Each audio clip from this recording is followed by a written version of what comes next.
Hello అందరికీ welcome back to Dolly dumplings. ఇవాళ recipe వచ్చేసి పెసరపప్పు బీరకాయ కూరని ఎలా చేసుకోవాలో ప్రాసెస్ ఏందో క్లియర్గా చూసే ముందు ఫస్ట్ టైం మన ఛానల్ని ఎవరైనా చూస్తున్నట్లయితేనో ప్లీజ్ సబ్స్క్రైబ్ చేసుకోండి.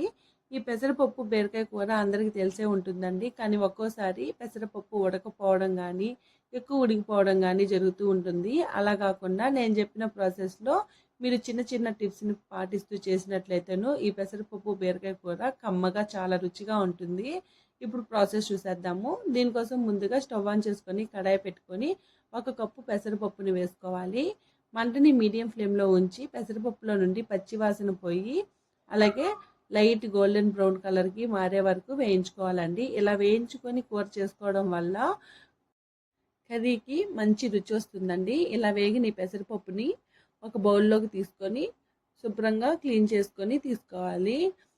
ఈ పెసరపప్పులో వాటర్ని పోసి ఒక 10 నిమిషాల పాటు నానబెట్టుకోవాలి. ఈలోగా స్టవ్ ఆన్ చేసుకొని కడాయిలో 4 టేబుల్ స్పూన్ల వరకు ఆయిల్ వేసుకోవాలి. ఆయిల్ వేడైన తర్వాత 1/2 టేబుల్ స్పూన్ ఆవాలు, 1/2 టేబుల్ స్పూన్ జీలకర్ర వేసుకొని కాస్త చిటపటలాడిన తర్వాత ఒక పెద్ద సైజు ఆనియన్ తరుగు వేసుకోవాలి. మంటని లో ఫ్లేమ్లో ఉంచి ఆనియన్స్ కాస్త ఫ్రై అయిన తర్వాత ఇందులో 3 కారం గల పచ్చిమిర్చిని సన్నగా పొడవుగా కట్ చేసి వేసుకోవాలి.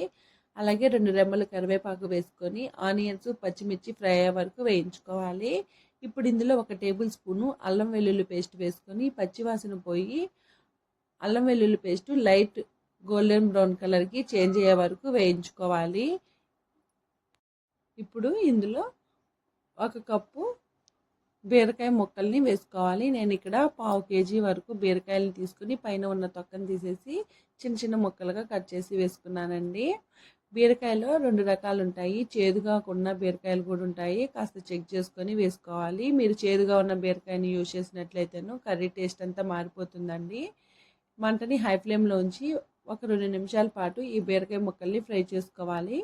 చూడండి, ఇక్కడ 2 నిమిషాల తర్వాత బీరకాయ ముక్కలు కాస్త మగ్గినాయండి.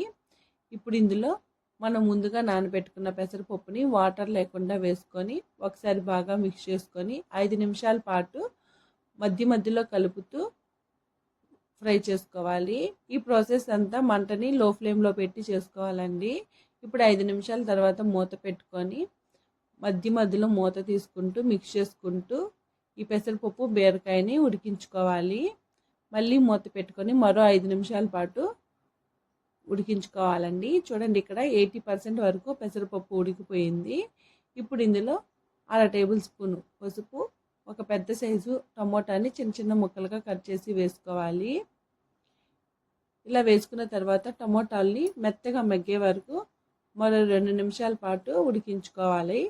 ఇప్పుడు ఇందులో 1/2 టేబుల్ స్పూను సాల్ట్ అలాగే 1/2 టేబుల్ స్పూను కారం వేసుకోవాలి. కారం అనేది మీరు తినేదాన్ని బట్టి అడ్జస్ట్ చేసుకోండి. మనం ముందుగా ఇందులో పచ్చిమిరపకాయలను కూడా వేసి ఉన్నామండి. వీటిని బాగా మిక్స్ చేసుకొని మూత పెట్టుకొని మరో 5 నిమిషాల పాటు ఉడికించుకోవాలి. చూడండి, ఇక్కడ టమాటా ముక్కలు కాస్త మగ్గాయి. ఇప్పుడు ఇందులో 1 టీ గ్లాస్ నిండా వాటర్ని వేసుకొని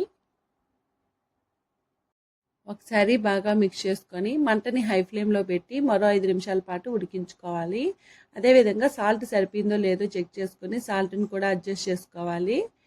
చూడండి, మీకు కర్రీ ఏ కన్సిస్టెన్సీలో కావాలో ఆ కన్సిస్టెన్సీకి తగ్గట్టు ఉడికించుకొని తీసుకోవాలి.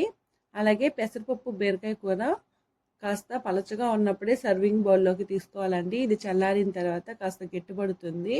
అంతేనండి, దీన్ని సర్వింగ్ బౌల్లోకి తీసుకోవడమే. చూసారు కదా పెసరపప్పు బీరకాయ కూరని ఎలా చేసుకోవాలో. ఈ వీడియో మీకు నచ్చితే లైక్ చేయండి, షేర్ చేయండి. ఈ రెసిపీ మీరు ట్రై చేస్తే మీకు ఎలా కుదిరిందో కామెంట్ చేయండి. మరిన్ని వీడియోస్ కోసం నోటిఫికేషన్ సింబల్ని ఆన్ చేయండి. Thank you for watching.